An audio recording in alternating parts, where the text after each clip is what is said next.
Ginataang Bilo-Bilo is either a Filipino dessert or breakfast, depending on how you make it and how you see it. It typically has glutinous rice balls, mini sago pearls, and a variety of fruits and sweet potatoes, or tubers.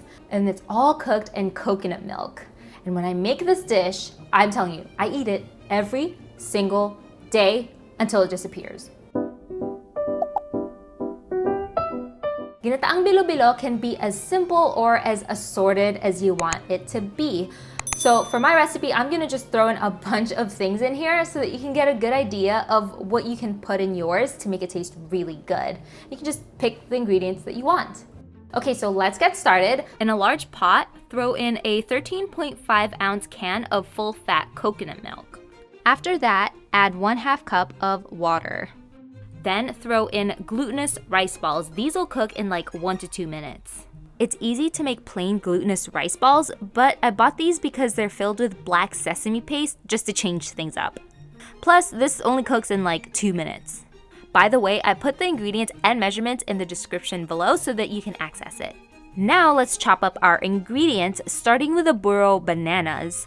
Try not to slice it too thin so it doesn't get mushed up in the coconut milk. I do like using burro bananas because it holds its shape while it's being cooked. Next, open up a can of ripe jackfruit and then slice it into strips. Thick or thin strips, whatever you prefer.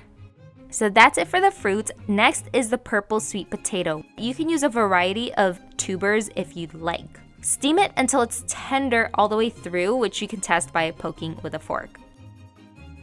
Grab the purple sweet potato and peel off the skin. You can use your fingers or a spoon, and then slice it to about the same thickness as the banana. Okay, for the grand finale, we're just gonna dump everything in this pot. It's so easy since they don't need the extra time to cook. Okay, and I'm adding canned corn, which isn't usually found in this recipe, but yeah, adding it caused quite an uproar when I shared it on my Instagram, so take it or leave it.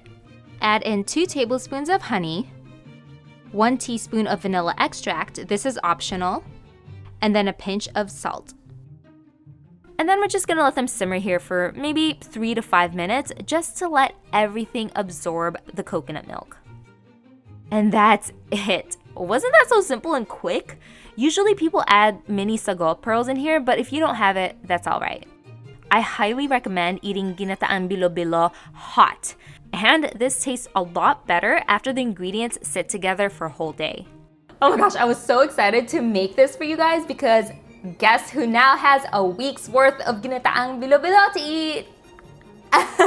But really, what makes me more excited is hearing that you guys made it at home.